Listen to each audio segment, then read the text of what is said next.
Welcome to our channel. आज इथे मी तुम्हाला मस्त खुसखुशीत असा एक पदार्थ बनवून दाखवणार आहे। तर इथे बघा, त्यासाठी मी 1 वाटी रवा घेतलेला आहे आणि इथे बघा मोठ्या चमच्याने एवढं भरून मी बेसन पीठ घेतलेलं आहे। तर अशा पद्धतीने आपण रवा आणि बेसन पीठ यामध्ये 2 चमचे कडकडीत गरम केलेलं तेलाचं मोहन घालून घेणार आहे। तुम्ही इथे तुपाचं मोहन देखील घालून घेऊ शकतात। तर तेल गरम आहे, त्यामुळे मी सुरुवातीला इथे चमच्याने सर्व हे साहित्य मिक्स करून घेणार आहे आणि तेल थोडं कोमट झालं की मग मी हाताने हे सर्व मोहन जे आहे ते रव्याला चोळून घेणार आहे। बघा, अशा प्रकारे मोहन चोळून घेतल्यानंतर रवा दिसेल। तर अशा पद्धतीने सर्व मोहन चोळून घ्यायचं आहे, त्यामुळे आपला जो होणारा पदार्थ आहे तो सर्व बाजूंनी छान खुसखुशीत असं तयार होईल।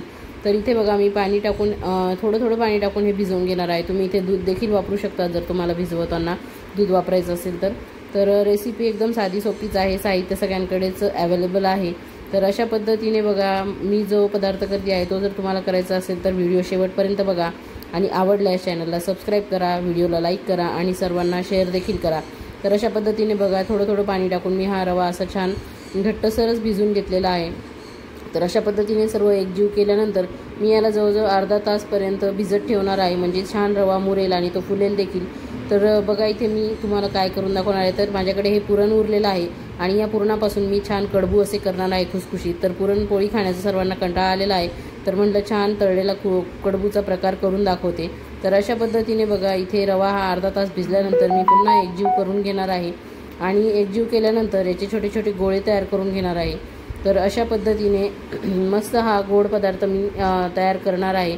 तर तुमच्याकडे देखील असे कडबू पुरण उरल्यावर केले जातात का आणि ते केल्यावर तुम्ही आवडीने खातात का, ते देखील मला कमेंट करून सांगा। तुम्ही इथे रव्याच्या ऐवजी गव्हाचं पीठ देखील मोहन घालून भिजवून घेऊ शकतात, त्यापासून देखील तुम्ही छान असे खुसखुशीत कडबू करू शकतात।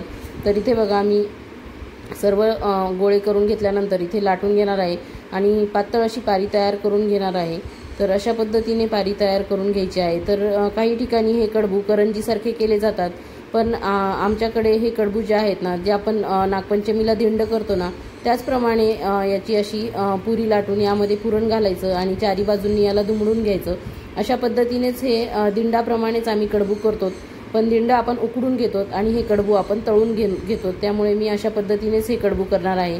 जर तुमच्याकडे करंजीच्या आकाराचे करत असतील तर तुम्ही तसे करा, पण इथे मी गव्हाचं पीठ वापरायच्या ऐवजी रवा वापरला आहे, त्यामुळे ते आणखीनच छान खुसखुशीत क्रिस्पी आणि आतून मऊ असे होणार आहे। तर अशा पद्धतीने बघा, मी घडी घालून घेतलेली आहे आणि छान असं व्यवस्थित सेट करून दाबून ती सर्व तोंड त्याचे बंद करून घेतले आहेत आणि अशा प्रकारे मी हे कडबू इथे सगळे करून घेतलेले आहेत आणि छान त्यांची तोंड बंद करून असं पॉकेटसारखं करून घेतलेलं आहे।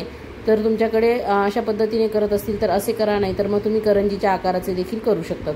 तर इथे बघा, हे आपल्याला तळण्यासाठी मी इथे कढईत तेल तापत ठेवलेलं आहे आणि तेल चांगल्या पद्धतीने तापून घ्यायचं आहे आणि हे कडबू आपल्याला सुरुवातीला गॅस मोठा ठेवायचा आहे आणि नंतर मीडियम फ्लेमवर तळायचे आहेत, कारण की आपण इथे हे रव्याचं तयार केलेलं आहे वरचं आवरण, त्यामुळे याला व्यवस्थित आपल्याला मंद गॅसवर तळायचं आहे, म्हणजे ते छान बदामी रंगावर तळले जातील आणि खुसखुशीत असे तयार होतील आणि खाताना देखील ते खूप चविष्ट लागतात। तर तुम्ही अशा पद्धतीने रव्याचे कडबू कधी करून पाहिले का, नसतील केले तर माझ्या पद्धतीने एकदा नक्की ट्राय करून बघा आणि तुम्ही ही रेसिपी ट्राय केल्यानंतर मला नक्की कमेंट करून सांगा की कसे झाले आहेत ते। तर अशा पद्धतीने बघा, मी मस्त गोल्डन रंगावरती हे कडबू तळून घेणार आहे आणि मस्त असे तळून झाल्यानंतर आपण हे काढून घेणार आहोत। जर तुमच्याकडे एअर फ्रायर असेल तर तुम्ही त्यामध्ये देखील हे एअर फ्रायरमध्ये ठेवून करून घेऊ शकतात आणि मी इथे छान डीप फ्राय केलेले आहेत आणि असे डीप फ्राय केल्यावरच ते मस्त लागतात। लहानपणापासून मी अशाच पद्धतीने कडबू खात आलेली आहे आणि बनवत देखील आलेली आहे। तर आज तुम्हाला ही रेसिपी शेअर करत आहे, तर कशी वाटली ते मला नक्की कमेंट करून सांगा। बघा, कलर किती सुंदर आलेला आहे। तर अशा पद्धतीने मी सर्व कडबू तयार करून घेतलेले आहे। तुम्हाला देखील माझ्या पद्धतीने करायचं असेल तर व्हिडिओ शेवटपर्यंत बघा, कुठेही स्किप करू नका आणि केल्यानंतर ते कसे झालेत, खुसखुशीत झालेत का माझ्या पद्धतीने केल्यावर, ते देखील मला कमेंट करून सांगा। आणि इथे बघा, मी तुम्हाला हे कडबू जवळून कॅमेरा घेऊन दाखवत आहे, तर किती छान तयार झालेले आहेत। तर एक मी तुम्हाला इथे फोडून देखील दाखवत आहे। तर अशा पद्धतीने बघा, भरपूर असं पुरण भरून मी हे कडबू इथे करून घेतलेले आहेत। तर नक्की ट्राय करून बघा। थँक्यू, धन्यवाद।